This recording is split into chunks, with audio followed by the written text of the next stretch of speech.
నేను చాలా ఓపెన్గా ఛాలెంజ్ చేసి చెప్తున్నా, కింద పిన్ కామెంట్లో ఉన్నటువంటి వాట్సాప్ గ్రూప్లో కనుక మీరు జాయిన్ అయితే మీ సర్కిల్లో ఫాస్టెస్ట్ న్యూస్ అప్డేట్స్ పొందగలిగిన వాళ్ళు మీరే అవుతారు. ఇంటర్నేషనల్ దగ్గర నుంచి లోకల్ దగ్గర నుంచి చాలా ఇంపార్టెంట్ సినిమాకి సంబంధించిన స్పోర్ట్స్ అయినా తిరుమల తిరుపతి దేవస్థానం అప్డేట్స్ అని ఇట్లా చాలా అప్డేట్స్ నేను ఆ న్యూస్ గ్రూప్లో కవర్ చేస్తున్నా. ఫ్రీ గ్రూప్ అది, కింద టాప్ కామెంట్లో లింక్ ఉంటుంది, జాయిన్ అవ్వండి. ఇక ఈ డిప్యూటీ సీఎం గొడవ ఏంటి ఏపీలో అంటే, రాజకీయ నాయకులకి పదవులు అనేవి ఏ లెవెల్లో ముఖ్యమో, వీళ్ళకి ఈగోలు అనేవి ఏ లెవెల్లో ముఖ్యం ఎవరికైనా, అది పవన్ కళ్యాణ్కైనా, లోకేష్కైనా, జగన్కైనా, చంద్రబాబుకైనా, కేసీఆర్కైనా, రేవంత్కైనా, మోడీకైనా, రాహుల్ గాంధీకైనా అనడానికి ఇది ఇంకో ఫైనెస్ట్ అనదర్ న్యూ ఎగ్జాంపుల్ అనమాట.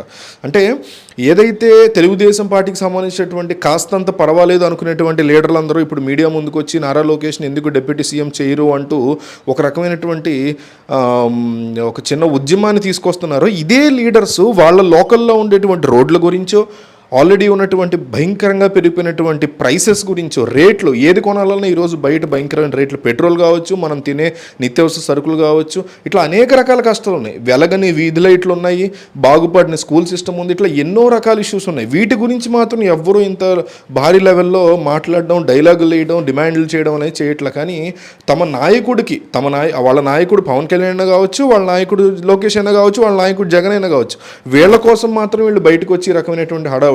తెలుగుదేశం పార్టీలో కొంతమంది ఇట్లా మాట్లాడితే మిగతా వాళ్ళు అమ్మో అందరూ అడుగుతున్నారు, మనం కూడా అడగకపోతే రేపొద్దున ఫ్యూచర్ అంతా కూడా తెలుగుదేశం పార్టీ నారా లోకేష్ చేతిలోనే ఉంటుంది, మనం వెనకబడిపోతామేమో అని వాళ్ళు కూడా తీసుకొచ్చి ఆ డిమాండ్ని తెర మీద తీసుకురావడం. అంటే వీళ్ళకి any TDP, YCP, Janasena any party తీసుకుంటే ఈ దేశంలో వీళ్ళ మైండ్ అంతా కూడా రాజకీయం చేయడానికి మాత్రం వీళ్ళు చాలా యాక్టివ్గా ఉంటారు. కానీ ఆల్రెడీ వాళ్ళ నియోజకవర్గాల్లోనూ వాళ్ళ తాలూకాలోనూ ఉండేటువంటి సమస్యల పరిష్కారానికి మాత్రం ఇంత యాక్టివ్గా, ఇంత హడావుడిగా వీళ్ళు ముందుకు రారు. ఎందుకంటే అల్టిమేట్గా వీళ్ళకి కావాల్సిన పదవులు. పిఠాపురంలో వర్మ కావచ్చు, కడపలో మాట్లాడిన ఇంకొకళ్ళు టీడీపీ ఎమ్మెల్యే కావచ్చు, జనసేనలో మాట్లాడిన నాగబాబు కావచ్చు, వీళ్ళందరికీ కూడా అల్టిమేట్గా ఒకళ్ళని ఎత్తిన పెట్టుకుని వాళ్ళని హైలైట్ చేస్తూ కనుక ముందుకెళ్తే రేపు మనకు కూడా చిన్న చితక పదవి వస్తుంది అనేటువంటి ఒక థింగ్ అంతే.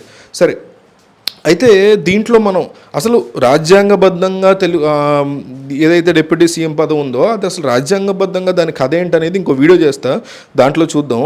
ఇక్కడ మనం అర్థం చేసుకోవాల్సింది ఏంటంటే, డిప్యూటీ సీఎం పదవి అనేది రాజ్యాంగబద్ధంగా నిజానికి అసలు దానికి ఎటువంటి విలువ లేదు. వీళ్ళు రాజకీయంగా ఇచ్చుకున్నటువంటి పేరు. సీఎం తర్వాత ఇంకొక ఇంపార్టెన్స్ బలానా వ్యక్తికి ఇచ్చామనేసి రాజకీయ సమీకరణాలు వీటి కోసం పెట్టేటువంటిది తప్ప దానికి పర్టికులర్గా రాజ్యాంగం ఎటువంటి ప్లేసు ఇవ్వాల.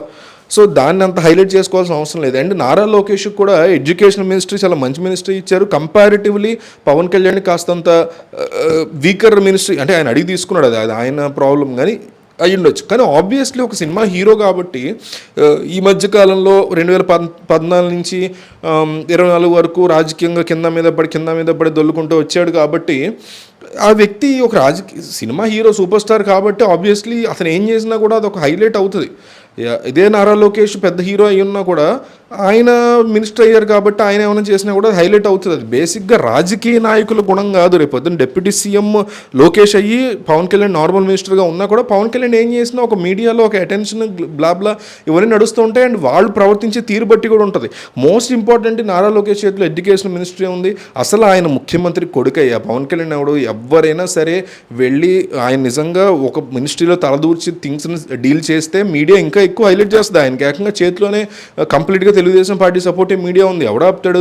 ఇవన్నీ కూడా ఏంటంటే, ఇంకొకటి ఏంటంటే 70% ఆఫ్ తెలుగుదేశం చంద్రబాబు నాయుడు యొక్క ఆలోచనలు అన్నీ కాదు కానీ 70% ఆఫ్ థింగ్స్ వాళ్ళు డైరెక్ట్గా నిర్ణయాలు తీసుకోరు. ఎట్లా చేస్తారంటే ఫస్ట్ లీకులు ఇస్తారు, లీకులు ఇచ్చి పార్టీ శ్రేణుల నుంచి ఒక రకమైనటువంటి ఈ కైండ్ ఆఫ్ ఉద్యమాలు తీసుకొచ్చి ఆఖరికి అర్రే తప్పట్లేదు నా కొడుకు ఇవ్వాల్సిందే, నేను ఈ డిప్యూటీ సీఎం పదవి నా పార్టీ నుంచే నాకు ప్రెజర్ ఉందని పవన్ కళ్యాణ్కి ఏదో చెప్పి ఇవ్వచ్చు, నేను అదే చేస్తాను అంట్లా. 70% ఆఫ్ ద థింగ్స్ చంద్రబాబు నాయుడుకి అట్లా చేసేటువంటి అలవాటు ఉంది. అదేం తప్పు కూడా కాదు చెప్తున్నా. ఆ కైండ్ ఆఫ్ అలవాటు, ఆ కైండ్ ఆఫ్ ఆపరేషన్ మోడస్ ఆపరాండి అట్లా ఉంటుంది అయింది. సో ఇది కూడా అందులో భాగమా లేదా నిజంగా ఇప్పుడు ఎవరు నారా లోకేష్ ఏమి పని చేయట్లేదు అనేది కాదు, ఎవరికి వాళ్ళ పరిధిలో మంచిగా చక్కగానే పనిచేస్తున్నారు. బట్ ఈ రాజకీయం కోసం పెట్టుకున్నటువంటి ఆ డిప్యూటీ సీఎం అనేటువంటి పేరు ఏదైతే ఉందో దానికోసం వీళ్ళు ప్రాకులాడడంలో ఒక 5% అయినా తమ నియోజకవర్గాల్లో ఉండే ఇబ్బందులు, పవన్ కళ్యాణ్తో సహా అందరూ కూడా తమ నియోజకవర్గాల్లో ఉండే ఇబ్బందులు, ప్రజలు రాష్ట్ర వ్యాప్తంగా, మినిస్టర్ కదా వీళ్ళు, రాష్ట్ర వ్యాప్తంగా పడుతున్నటువంటి ఇబ్బందులు, వాటి గురించి డీల్ చేస్తే బాగుంటుంది అనేది. ఇంకోటి ఈ జనసైనికుల నుంచి వచ్చేటువంటి మాట ఏంటంటే మాకు 21 ఇచ్చారు, 21 తీసుకోవడమే తక్కువ, ఆ 21 కూడా 21/21 ఎంపీ సీట్లు కూడా 3-2 కొట్టాం మేము, మాకు ఒక 50 ఇచ్చుంటే అందులో ఒక 40 అన్న వచ్చేవి కదా, మరి మా లెవెల్ మా కైండ్ ఆఫ్ స్టామినా ప్రూవ్ చేసుకున్నప్పుడు 2 సంవత్సరాలు మీ కొడుకు కనుక డిప్యూటీ సీఎం ఇస్తే ఇవ్వండి, కానీ మాకు 2 సంవత్సరాలు సీఎం పదవి ఇవ్వండి అనేది వాళ్ళ వైపు నుంచి వస్తున్నటువంటి ఒక కైండ్ ఆఫ్ ఇది. అయితే ఇదంతా కూడా అవతల ఉన్నటువంటి ప్రతిపక్షమైన వైసీపీకి మాత్రం పండగ లాంటి న్యూస్. ఎప్పుడెప్పుడు వీళ్ళలో ఇట్లా కూటమిలో లుకలుకలు వస్తాయా, ఎంజాయ్ చేద్దాం అనేటువంటి థింగ్లో ఆబ్వియస్లీ ప్రతిపక్షం అనేది ఉంటుంది. అయితే ఎవరు ఆలోచించని, ఎవరు అర్థం చేసుకున్నటువంటి ఒక బిగ్గెస్ట్ థింగ్ చెప్పదలుచుకున్నాను ఈ వీడియోలో. ఏంటంటే పవన్ కళ్యాణ్కి 21/21 ఇచ్చారా, ఎన్ని గెలిచారు, ఆయన 100% స్ట్రైక్ రేట్తో వెళ్ళారా కాబట్టి ఆయనకి సీఎం పదవి డిప్యూటీ సీఎం ఇవ్వడం. అండ్ పవన్ కళ్యాణ్ కూడా 10 ఏళ్ళు చంద్రబాబు సీఎంగా ఉండాలని అసెంబ్లీలో చెప్పారు. ఓకే, సో ఇవన్నీ పక్కన పెడితే ఎందుకు పవన్ కళ్యాణ్ విషయంలో చాలా లాయల్గా ఉండాలి తెలుగుదేశం అంటే, నా పర్సనల్ ఒపీనియన్లో బిగ్గెస్ట్ థింగ్ ఏంటంటే 2018 తర్వాత జరిగిన ఏదైతే ఎన్డీఏలోంచి బయటకు వచ్చి చంద్రబాబు పోరాటం చేసి దెబ్బతిన్నారో అప్పటి నుంచి కంప్లీట్గా బీజేపీ హైకమాండ్ పూర్తిగా పక్కన పెట్టేసింది చంద్రబాబుని. మొన్న ఎలక్షన్లో పొత్తు అనేది లేకపోతే, అంటే 2024 పొత్తు అనేది లేకపోతే తెలుగుదేశంకి ఖచ్చితంగా నష్టం ఉండేది, కానీ అంతకంటే ఎక్కువ నష్టం ఎలక్షన్ కమిషన్ ఇదిలో జరిగేది. సో ఎలక్షన్ కమిషన్ విషయంలో కాస్తంతైనా వాళ్ళు జాగ్రత్తగా, వాళ్ళు వైసీపీకి సపోర్టివ్గానో లేకపోతే వైసీపీకి అనుకూలంగానో ఈ కైండ్ ఆఫ్ ఏమీ చేయకుండా ఉండాలి అంటే ఖచ్చితంగా బీజేపీతో పొత్తు ఉండాల్సిందే అనే పిస్స ప్రయత్నాలు చేసిన చంద్రబాబుకి, 2-3 సంవత్సరాలు చేసిన చంద్రబాబుకి సాధ్యమే కాలేదు. ఆ టైంలో మాత్రమే పవన్ కళ్యాణ్ తన యొక్క రాజకీయ చతురతతోనో లేకపోతే రాజకీయ పరిణితితోనో వాళ్ళని తీసుకొచ్చి వీళ్ళతో పొత్తు ఏర్పాటు చేసి వీళ్ళందరినీ కూడా కూటమిగా విన్ అయ్యేలాగా, especially only at the point of election commission వర్చ్యూలోంచి ఈ థింగ్స్ అన్నీ వర్కౌట్ అయ్యేలాగా చేయగలిగినటువంటి సత్తా ఆ ఒక్క పాయింట్లో అయినా పవన్ కళ్యాణ్ని ఈ టీడీపీ సపోర్టివ్ మీడియా ఏదైతే నారా లోకేష్నే డిప్యూటీ సీఎం చేయాలి, పవన్ కళ్యాణ్ తీసేయాలంటున్నారో వాళ్ళు ఒక్క పాయింట్ని మిస్ అవుతున్నారు అనేది నాకు చాలా పర్ఫెక్ట్గా అనిపించింది. ఎలక్షన్ కమిషన్ అంటే ఎలక్షన్ కమిషన్ మ్యాల్పేట్ చేయడం, ఈవీఎంల థింగ్ గురించి నేను మాట్లాడలేదు, వైసీపీ చేసే అలిగేషన్స్ దాని గురించి కాదు.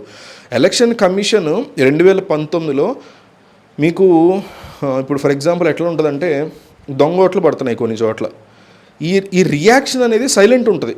ఇప్పుడైతే ఆ వైసీపీ అధికారంలో ఉందో వీళ్ళకి ఎటువంటి పొత్తు లేదు, విడివిడిగా పోటీ చేస్తున్నారు, జనసేన టీడీపీ కలిపి పోటీ చేస్తున్నాయి, వైసీపీ విడిగా పోటీ చేస్తుంది, బీజేపీ విడిగా, కాంగ్రెస్ విడిగా పోటీ చేసాయి అనుకోండి.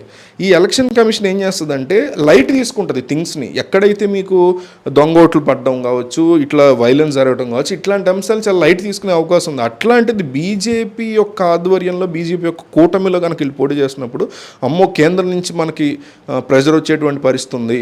కాబట్టి ఎక్కడైనా ఏదైనా కంప్లైంట్ వస్తే దాని మీద చాలా ఫాస్ట్గా రియాక్ట్ అవ్వాలన్నటువంటి ఇనిషియేటివ్తో ఎలక్షన్ కమిషన్ ఉంటుంది. అది ఏపీ యొక్క స్టేట్ ఎలక్షన్ కమిషన్. సో అది చాలా చాలా ఇంపార్టెంట్, క్రూషియల్, వెరీ క్రూషియల్ అది ఎలక్షన్ టైంలో. ఎస్పెషల్లీ మొన్న జరిగిన ఎలక్షన్లో వెరీ వెరీ క్రూషియల్. 2019లో అది చాలా పెద్ద దెబ్బ కొట్టింది చంద్రబాబుని. దానికోసం ఆయన పొత్తు కోసం ఎగబడ్డారు. ఆ తర్వాత రాష్ట్రానికి వచ్చేటువంటి నిధులు కావచ్చు, ఇప్పుడు విశాఖపట్నం అంటున్నారు, పోలవరం అంటున్నారు, డిఫరెంట్ టాపిక్స్ కానీ నిధులు అంటున్నారు. కానీ సో దాని తర్వాత వస్తాయి ఇవన్నీ. కానీ ఆ టైంలో వెరీ క్రూషియల్. సో ఆ టైంలో పొత్తు ఏర్పాటయ్యేలాగా చాలా ప్రయత్నాలు చేసి చాలా సాక్రిఫైస్ చేసినటువంటి పవన్ కళ్యాణ్ని ఆ ఒక్క అంశంలో మాత్రం వీళ్ళు లాయల్గా ఉండాల్సి ఉంటుంది అనేది తెలుగుదేశం అనుకూల మీడియా మిస్ అవుతున్నటువంటి పాయింట్. వాళ్ళు కావాలని ఎగరగొడుతున్నారో ఏమో తెలియదు, కానీ దీని మీద మీకు ఏమనిపించిందో కామెంట్ చేయండి.